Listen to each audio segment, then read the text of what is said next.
बिस्मिल्लाहिर्रहमानिर्रहीम। Class 10th mathematics unit 3 exercise 3.2 बहुत important exercise है। आज हम इसको स्टार्ट करते हैं। इसका पहला टॉपिक है variation. Variation is defined as change in one quantity or quantities due to change in other quantity or quantities. यानी कि अगर एक क्वांटिटी के साथ लिंक हो दूसरी क्वांटिटी के साथ, और वो लिंक जो है वो दो तरह का होता है, एक होता है डायरेक्ट, एक है इनडायरेक्ट। और वेरिएशन को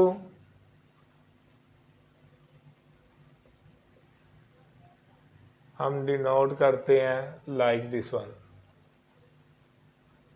this is called sign of variation और प्रोपोर्शनैलिटी। ये इसके दोनों नाम हैं। इसकी दो टाइप्स हैं, direct variation and indirect variation. Example से समझते हैं। एक हमारे पास क्वांटिटी है अर्निंग्स की, जो कि डायरेक्ट वेरी हो रही है वर्किंग आवर्स के साथ। फॉर एग्जाम्पल ₹20 अर्निंग है 1 आवर वर्किंग के अगेंस्ट। देखिए, अगर उससे अपनी ₹40 अर्निंग करनी है तो उससे लाजमी बात है 2 आवर्स काम करना पड़ेगा। सेम एज ₹60 के लिए 3 आवर्स। देखें, इधर अर्निंग्स बढ़ रही हैं, इंक्रीज हो रही हैं, तो साथ में वर्किंग आवर्स भी इंक्रीज हो रहे हैं।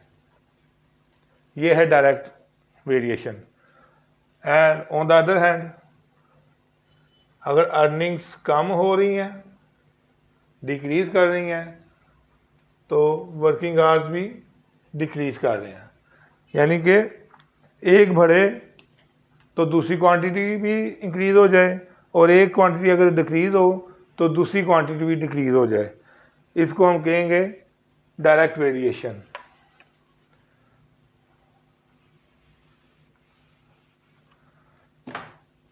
And other type is second one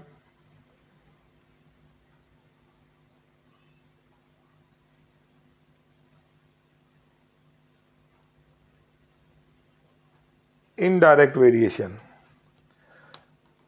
indirect variation को हम इस तरह डिफाइन कर सकते हैं, opposite of direct variation.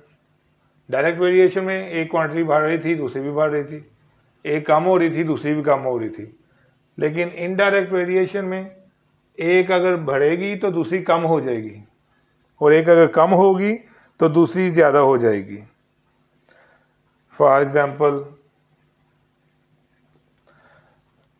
Speed, जैसे कि स्पीड की एग्जांपल है। अगर स्पीड ज़्यादा हो जाए तो ट्रैवल टाइम जो है ना वो कम हो जाता है। तो अगर हम देखें स्पीड का इनडायरेक्ट वे रिलेशन है टाइम के साथ।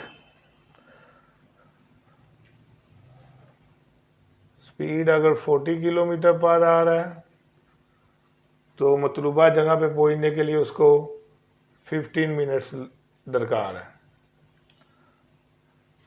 लेकिन अगर स्पीड 80 किलोमीटर पर आवर हो जाए तो लाजमी बात है टाइम कम लगेगा, और टाइम की वैल्यू भी कम, क्वांटिटी भी कम हो जाएगी, 7.5 मिनट्स हो जाएंगे। देखें, स्पीड बढ़ी तो टाइम कम हो गया। सेम ऐसे ही जब स्पीड कम होगी तो टाइम जो है वो बढ़ जाएगा।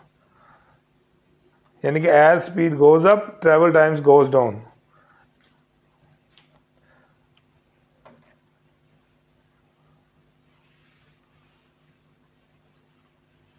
अब आते हैं हम इसके मेन चीज़ की तरफ। डायरेक्ट वेरिएशन, अगर एक क्वांटिटी को हम y से डिनोट करें और दूसरी क्वांटिटी को हम x से डिनोट करें, ये इसका साइन ऑफ वेरिएशन आ गया। साइन ऑफ वेरिएशन को जब भी हम इक्वल में चेंज करेंगे तो हमें कोई ना कोई कांस्टेंट लगाना पड़ता है। इधर हमारा कांस्टेंट है k, y is equal to kx, where k is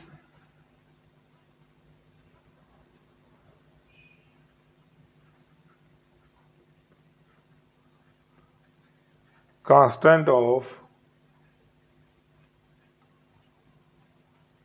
proportionality।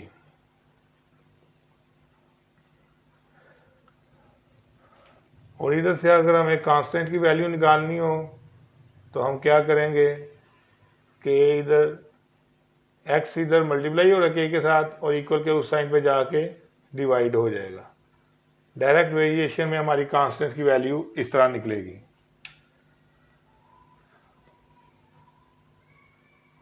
जबकि इनडायरेक्ट वेरिएशन में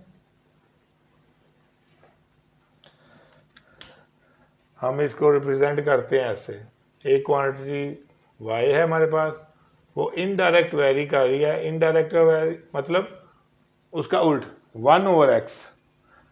सेम ऐसे ही इधर जब हम इक्वल का साइन डालेंगे तो हमें k इंटू 1/x आ जाएगा। साइन ऑफ प्रोपोर्शनैलिटी की जगह हम कांस्टेंट इस्तेमाल किया, तो इसको अगर हम अंदर मल्टीप्लाई कर दें तो k/x, इधर k की वैल्यू निकलेगी क्रॉस मल्टीप्लाई करने से भी, तो ये xy आ जाएगा। एक आपने ये देखे याद रखना है, एक इधर देखें, इधर अदर क्वांटिटी की वैल्यू कैसे आ रही है, कांस्टेंट मल्टीप्लाई बाय x, और इधर अदर क्वांटिटी की वैल्यू कैसे आ रही है, कांस्टेंट डिवाइडेड बाय x।